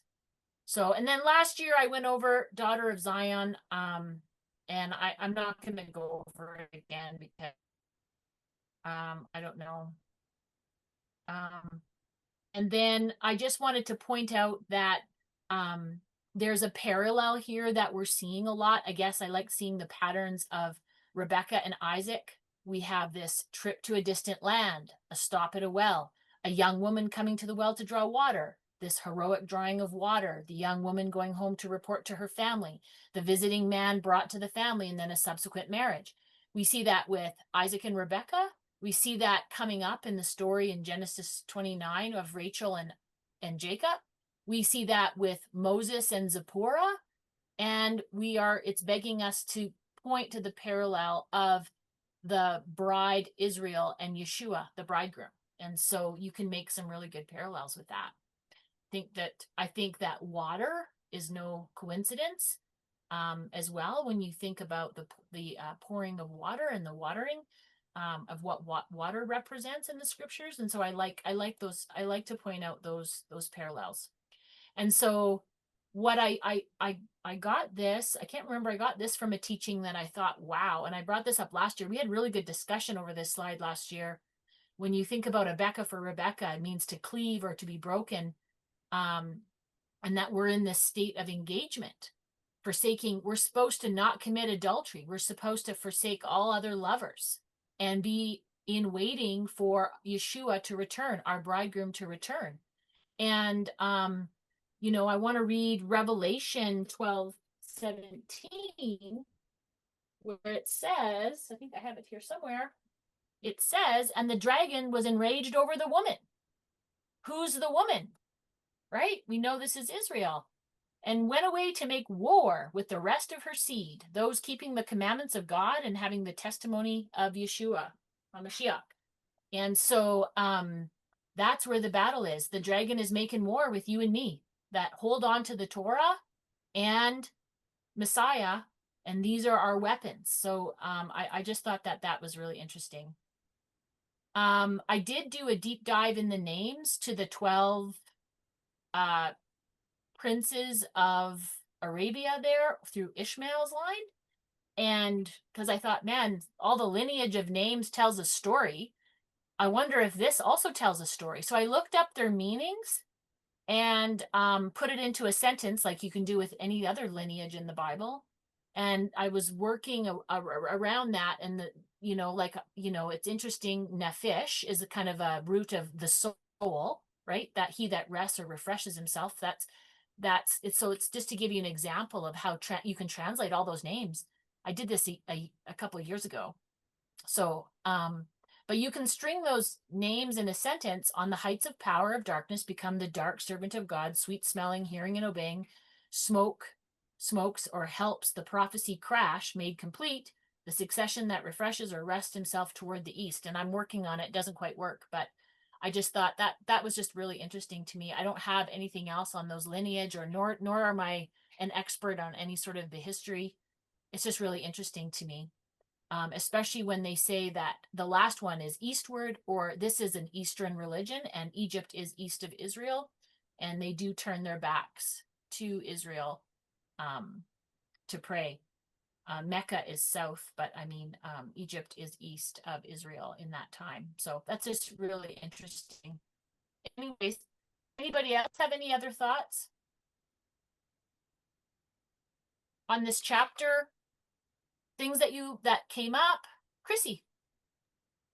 I find it so interesting how even these descendants of Keturah, like it says, but to the sons of the concubines he made grants while he was still living and sent them off to the east to the land of Kedem away from Isaac his son. So like any children that get born that aren't from Sarah, he sends away. I find that interesting because it's like, is it because he's scared that there'll be a jealousy? Because he literally says he gives every single thing he has to Isaac. So is it he's nervous that there's going to be like that Isaac will be like hurt through jealousy, or like what is the deal with that? Because I find it interesting. Like what he obviously he knows that the promise is through Isaac, so he is making sure that he's well set so that he can continue on, right? But it's like all these other children get sent away. Like it's not saying that they're sent away as children, but they are his kids. And so yeah, I don't know. I don't really have a full understanding of that, but I do find it very interesting. Is it because, and that actually ties into what you were saying, in my opinion, about Keturah possibly being Hagar, because like it's like history repeating itself, right? Okay, so Hagar has all these sons. We sent Ishmael away, so we're going to send everyone else away too. Of course, that probably might not be correct, but that's just the only thing I can think of. But I find that very interesting. Yeah. Yeah, very good. Good point out, Chrissy. Anyone else want to tag off what Chrissy said or have any other insights? Nicole? Definitely lean towards Hagar and Keturah being different people, because in verse 6, it's concubines, plural. And in Hebrew, you can definitely see those plural. What chapter? Verse 6, where? Sorry, where are you? Same one, Genesis 25, verse 6. 25. Okay, got you. And to the sons of the concubines. Yeah. And then it also breaks up, like the first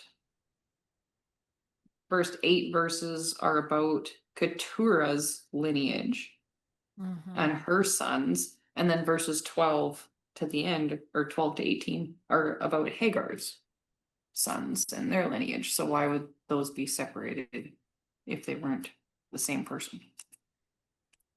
Great point out. Chrissy? Also, too, if it was Hagar, then why, like in verse 8, it says, Then Abraham breathed his last, dying at a ripe old age, an old man full of years. He was gathered to his people. Isaac and Ishmael, his sons, buried him. Only those 2 sons. It doesn't say all of them. Like, and so if it was Hagar, it would make sense that then all of those would be included, right? I would think. So maybe, yeah, I get that. Awesome. Good job. Also very interesting how it's just those 2 when he has other children. The 2 from the very beginning. Yeah. Nicole? I just really wish the Bible gave us more insight onto how these mixed families actually worked. How did the children treat their stepmoms and whatever, right? Like, it gives us some examples of rivalries, but it doesn't tell us the proper way to do it. And we're all, like, so many of us are living in these mixed families today, and I still have no clue how we're supposed to behave. We know that it's not God's ideal, but how do we deal with it? Yeah, we're all mixed, hey? We're all mixed. Not knowing the lineage. And I think that's kind of the point I was trying to make as well, of this swearing by your seed. So let's fast forward things here, right? The whole swearing of the underneath your thigh was to make an oath, or swearing an oath with not only you, but your seed that comes after you, your children and your children's children. Now, it's kind of interesting that here we see, I believe the opposite is true. Fast forward Isaac and his lineage with Rebekah, and then fast forward Ishmael's lineage. This is where we find the birthplace of Muslim religion, Ishmael, Hebrew religion. For not honoring this, do not take a wife, do not mix your seed, do not mix your DNA with the lineage of the Canaanites. This isn't the first concept that we've seen this, is it? Remember the Garden of Eden? I will put enmity between the serpent seed and your seed. And then we fast forward and go, oh my goodness, why is this battle still happening today? And we're going to see it next week when we talk about the wrestling of who is it? Jacob and Isaac in the womb, in the same chapter, of this one seed blessed, one seed not blessed. And why is that? And it all goes back to not mixing your DNA, not mixing your lineage with the wife of the Canaanites. Matt, did you have something? You had your hand up there and then you dropped it. Oh, it was something that I think it's Christine said. It just kind of sparked a thought is one was given an inheritance and then the others were given gifts. I just was thinking of our walk with Yeshua and how we have been called into this. Therefore, we're given inheritance. But who are the ones that are just given gifts? It just, I don't know.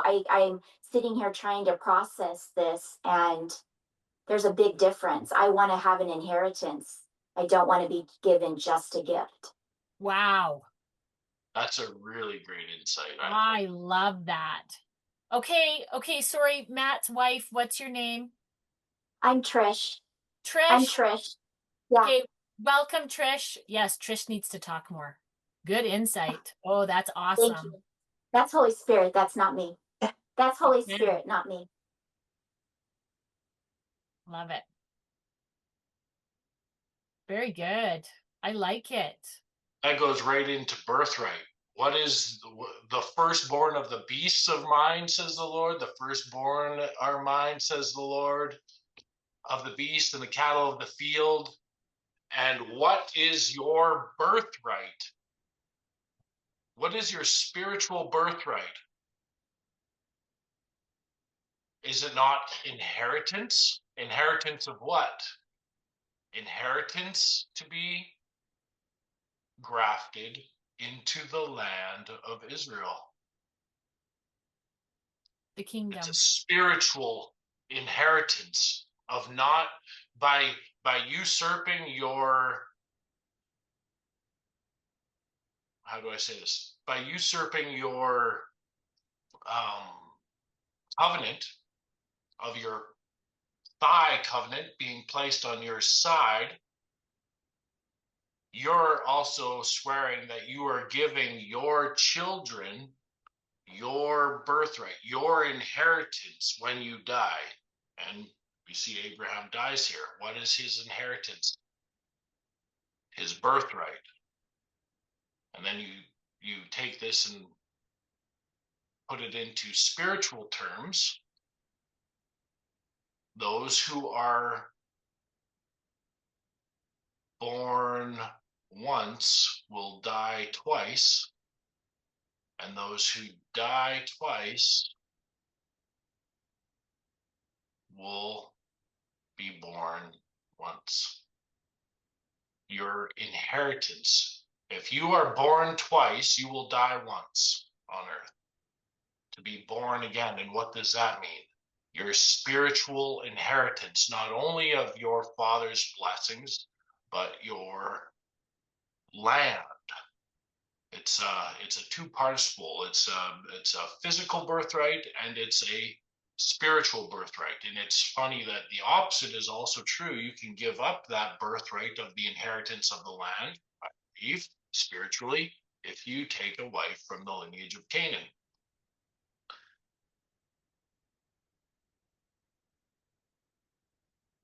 Okay. Anybody else have any comments before we close?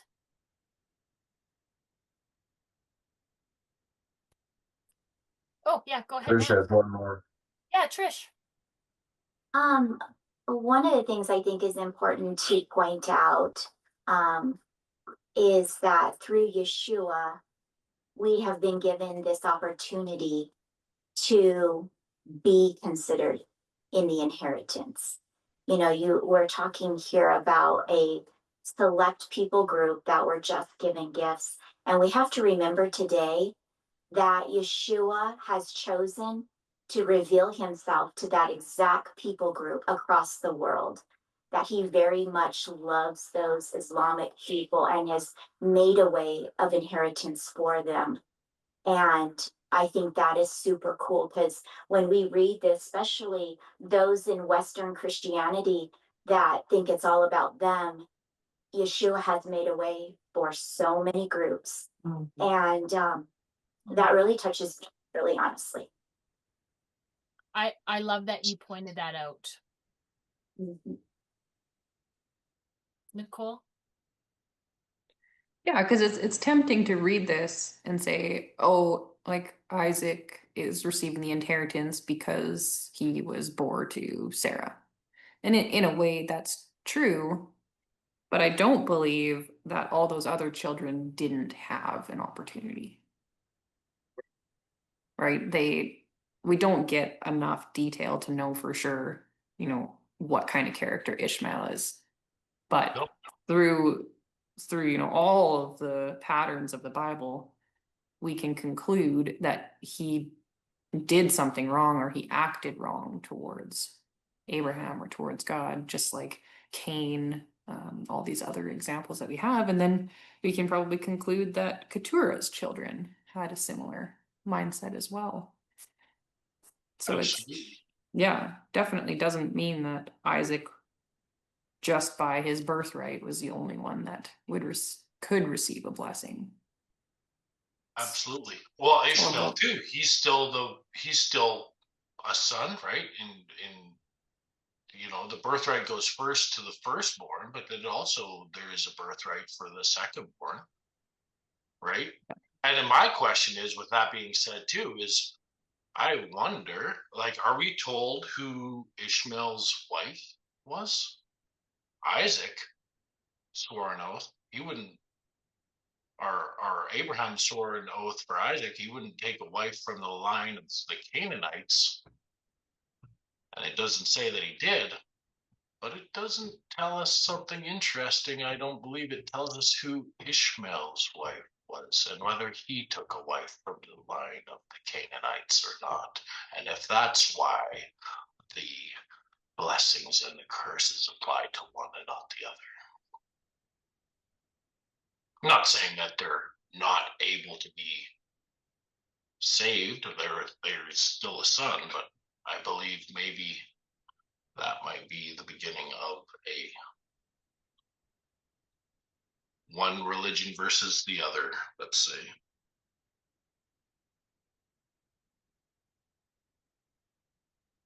Okay. Anybody else have any comments? What did you guys think of this portion? Overall.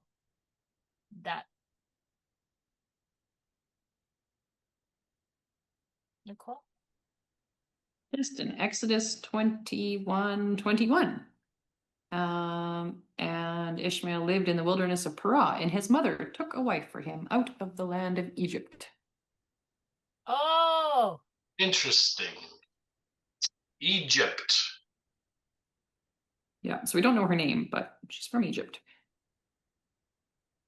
Egypt wasn't pagan at all, was it? It was to But the so east. then you could probably just conclude too that Abraham was with women that weren't Hebrews and that weren't fully committed to his God. Therefore, their lineage, like whatever your mom teaches you, or Abraham wasn't strong enough in his teachings, and that's the way your children are raised. That's a huge point, Nicole. Huge point, right? This goes into what it truly means, and I believe one of the beginning origins of it is do not forsake the law of your mother. This importance of being not unequally yoked, not only in friendship, not only in religion, but in your marriage, and how the having of many wives has never turned, or multiple wives has never turned the heads of a man to sin, has it? Or a false spirit, because we know that we're talking about how the Holy Spirit is likened to a woman. Nicole has a comment. Yeah, Nicole, go. Well, yeah, I'm just thinking, well, maybe that's why Abraham was so strong and strict that his son Isaac was not going to marry outside of his family, because he now has multiple examples of what happens in his own life. Well, and it's absolutely, and it seems like a little, I just love this analogy. Dad always told it to me growing up, and then it gets reaffirmed all the time. Is that, that you can think of this sin, or this, in this case, this long-term beginning of the Islamic religion versus the Hebrew religion, as train tracks. This timeline is like a train tracks. The train's running in this direction, and one train will stay on the rails, and the other train will get derailed. And in order that the train doesn't get derailed right away. But if there's a little bit of separation, if there's a little bit of sin, if there's a little bit of mixing in the very beginning, then those rails will go apart maybe a millimeter of an inch, or a millimeter. And that's not going to derail the train.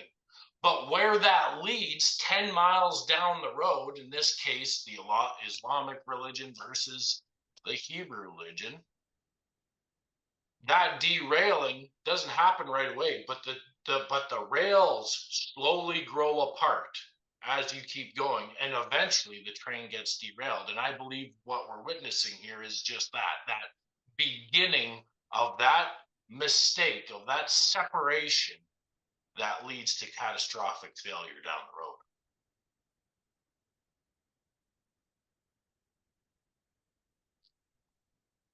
Awesome, Nicole.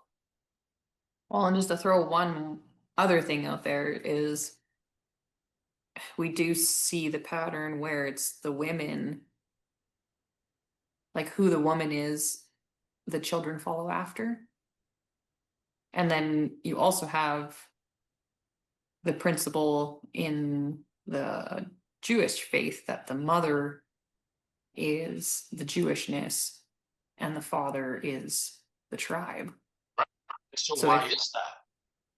But yeah, I'm kind of seeing that there are many examples in the Bible, many patterns where the women, if the woman is God-fearing, then the children are. And if she isn't, then they aren't. Interesting. The thought. I hadn't heard that before about the father so the father will determine what tribe you're from. Yeah. And I have heard that the DNA marker is on, like, if it's passed through the mother, if you want to determine if you're Jewish. So I had heard that, but I had never heard. Yeah, so that's a really interesting comment that you made. Yeah. Good thoughts. Anybody else? I should ask more questions. Christine, this gives you a lot of hope. Yeah. For our children to be on the right path. Yeah, good comment. Like it. Okay, well, we will open up for discussion. Let's just close out the recording with a prayer. V'yirekeka Yehovah v'yishmereka. Yahir Yehovah Paneveleka V'yeka. Yisa Yehovah Paneveleka V'sem Laka Shalom. V'shamu et Shami El B'nai Yisrael. Yanni Yahir Keen. May Yehovah bless and keep you. May Yehovah make his face shine upon you. May Yehovah lift up his face on you and give you peace. Shalom. So my name will be put on the sons of Israel, and I myself will bless them. Thanks, everybody.